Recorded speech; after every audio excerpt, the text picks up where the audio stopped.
One of the functions of the Board of Visitors, or the BOV as we call it, is the selection and presentation of the Distinguished Alumni Award.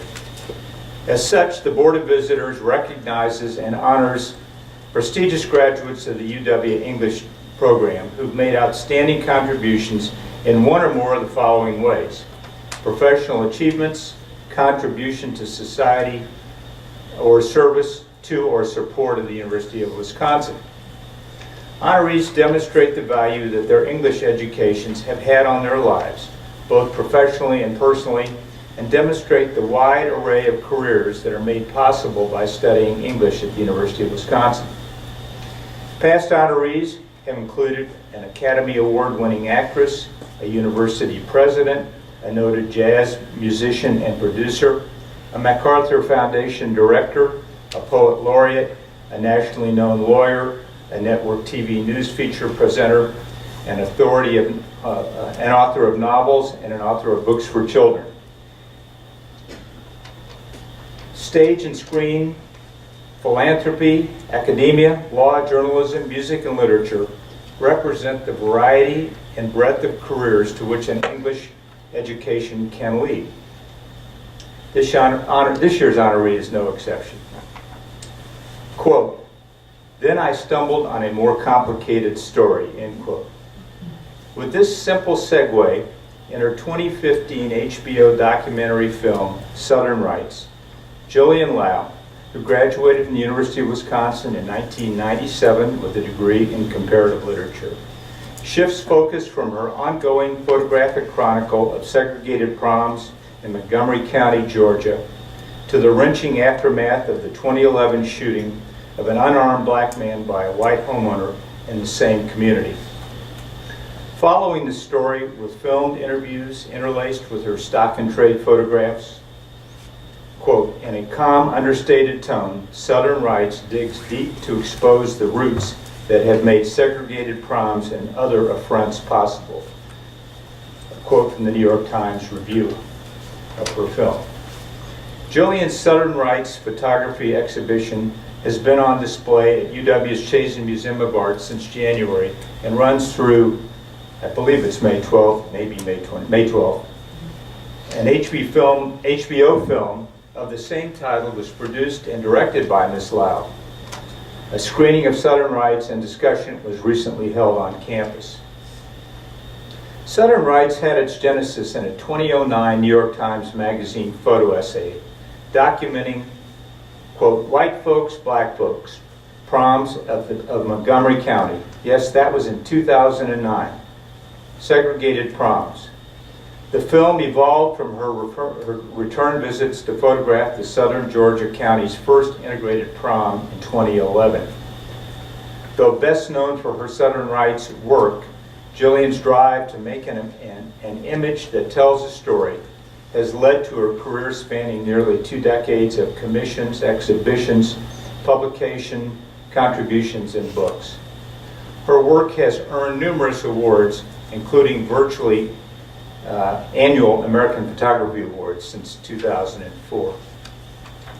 The trajectory of Gillian's career took a sharp turn after 9/11, when the native New Yorker began first by photographing families who were searching for missing loved ones in the aftermath, and then of those who had ultimately learned that theirs had been lost. This project was followed by her extensive photo documentation and diary-like collection of the testimonies of Palestinian and Israeli people caught in and victimized by the Second Intifada. This project led to her first book, Testimony, in 2007. The book version of Southern Rights followed in 2015. Citing Ms. Laub's empathetic portraits and eye for beauty amid the drama, American Photography included Southern Rights among the best photo books of the year 2015. Photographer, storyteller, artist, filmmaker, visual activist. Ladies and gentlemen, it's with great pleasure and pride that we present the 2019 English Department Distinguished Alumni Award to Gillian Laub.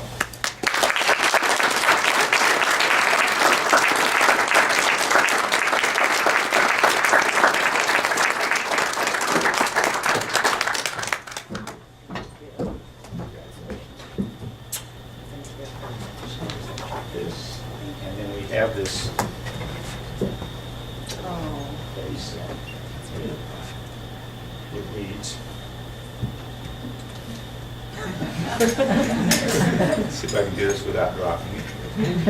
Imagine the possibilities. 2019 Distinguished Alumni Award, Department of English, University of Wisconsin-Madison, presented to Gillian Laub.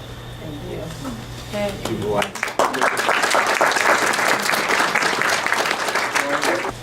Well, it's fine. It's great to finally meet you. Thank you. I first want to say thank you so much. This is a great honor to be back here. This place and school holds a very special place in my heart, and I want to say congratulations to all of the students who won awards, because I certainly didn't win any awards when I was at school here. So I have to say you're off to a great, great start. So over the last few months, you've been on campus several times. I think first with the opening of your exhibition, and then more recently you came back for a screening of the film. Yes. And then I think you taught a class here a couple of weeks ago. So what's it been like for you to come back on campus? It's been amazing. It feels like there's lots of deja vu moments, but to come back to share my work with students, there's something very surreal about that. And to see the students engage with the work, it's kind of like a dream come true for my work to have interaction with students like that. Just out of curiosity, how many have either been able to see the film Southern Rights or to attend the exhibition at the Chase? That's good, and I encourage you all to do both. The film is just overwhelming, and the exhibition is just great. And as you said, the student interaction part of it is also inspiring. Yes. So we've got a few minutes, and I'd like to state that one of our objectives in awarding the Distinguished Alumni or Alumnus Award is to illustrate for students and parents the varied fields of endeavor that they can pursue, that one can pursue with an English degree. And that English majors are not only equipped to pursue academic fields, but many other fields. So in the next few minutes, I'd like to show some clips from some of your work. And if you will, I'd like to ask you to discuss your thoughts and what your intentions were in each of these works, and discuss, if possible, what skills you may have learned as a student in Complet and taking various English courses. Yeah. So this is Eliza at the Memorial, and this actually became the cover of my book Testimony.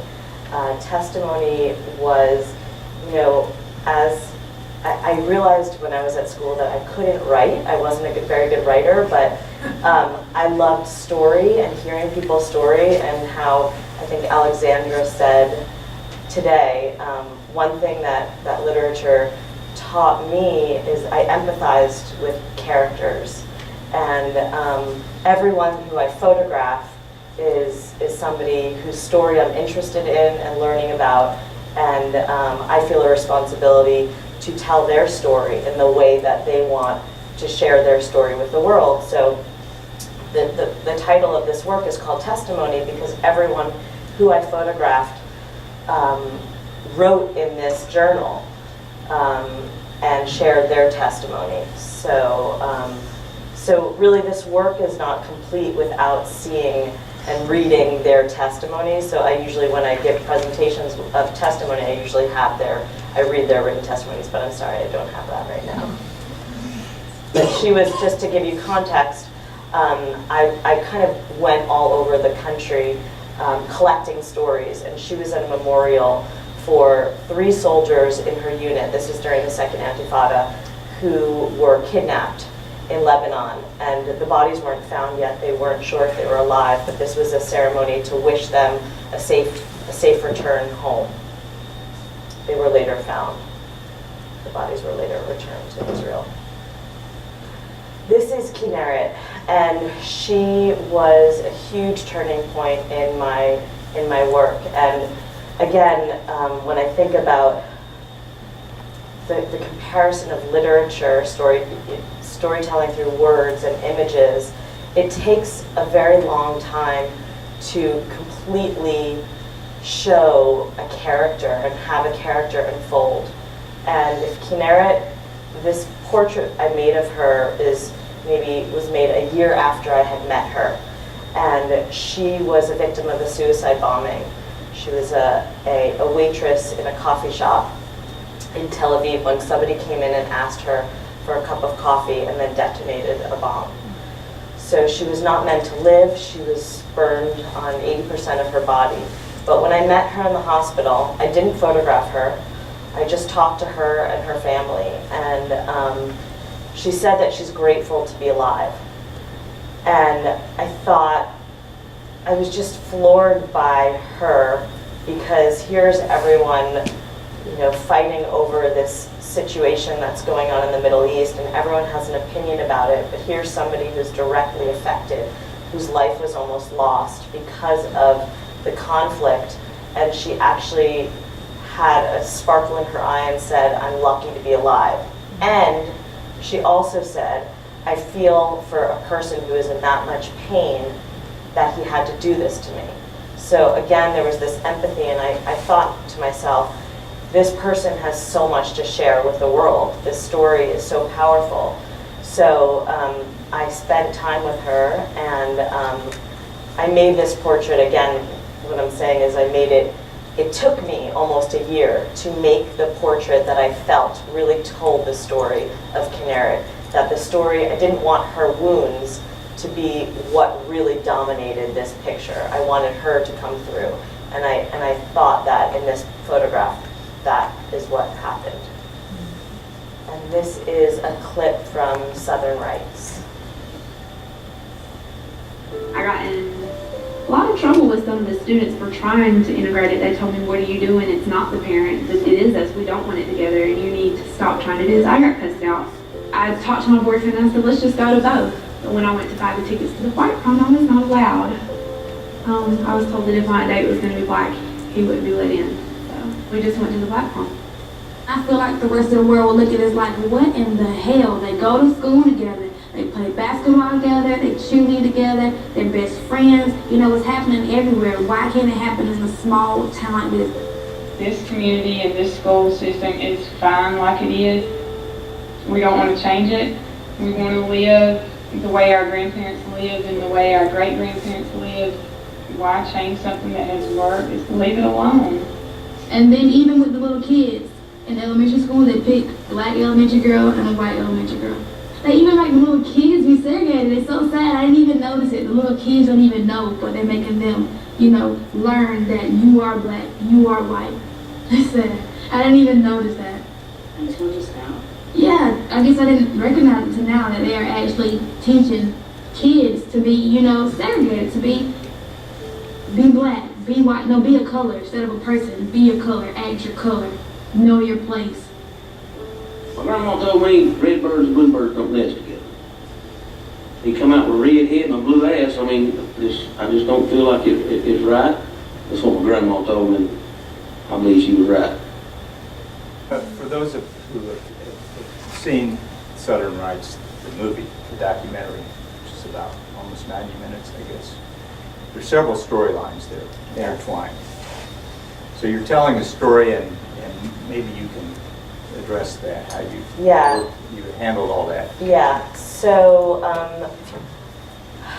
let's start with story first. I was documenting and photographing this town that had segregated proms, and I knew that the proms were a symptom of something larger.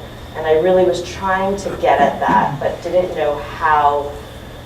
I didn't know the answer exactly. So I spent a lot of time photographing, interviewing, and when I was there, things unfolded. And I knew also that photographs alone, it was very difficult for me to tell the full nuanced story just through still photographs. So I had never had this ambition of making a film, but the story necessitated that. So I taught myself how to make a film because I needed to for the story. And then when I made this film, it turns out that there were 3 different stories that in the end I had to weave together almost like a novel. And it was really hard and took, I would say, over a year editing to figure out how to weave these 3 narratives together. So. And one of the narratives, of course, was the election for the sheriff of Montgomery County. Which Yes, so that was a whole different story. Yes, so I thought when the proms, my photographic, the multimedia essay in 2009 was published in the New York Times Magazine, and it forced the proms to integrate. So I started filming then in 2010, and also simultaneously I thought I was going to tell the story of the town coming together, and a hopeful story, because Kiki, who was the young girl who had a revelation on camera that, wow, they're teaching young kids about to be racist, basically. So her father was running to be the first African-American sheriff. So that was historic because it really looked like he was going to win. So I really thought I was telling this story of a town coming together, and it was the hopeful story, and looking at their past. But then in 2011, Kiki's first love and boyfriend, high school boyfriend, was shot and killed by an older white man in the town. And that really became the A story, if you will, in the film, because that, you know, I wasn't sure when we're talking about life and death. I really wasn't sure if I could even tell any other story, because that was such a mass. I mean, that's life and death. But in fact, the sheriff, the election, and the proms became the context in which that was able to happen. And the trial. Yes. Was a big part of it, yeah. We've got some time. If are there any questions that anybody would like to present to Gillian? I'll start with one. Okay. So when you graduated from University of Wisconsin, you had a degree in comparative literature. Did you have an idea at that time what you wanted to do? Well, I discovered here that I knew that I was intimidated by writing. I loved to read, I loved story, but I knew that I was a better visual storyteller, so I had applied to photography school when I was a senior here. So I knew I was going back to New York to study photography.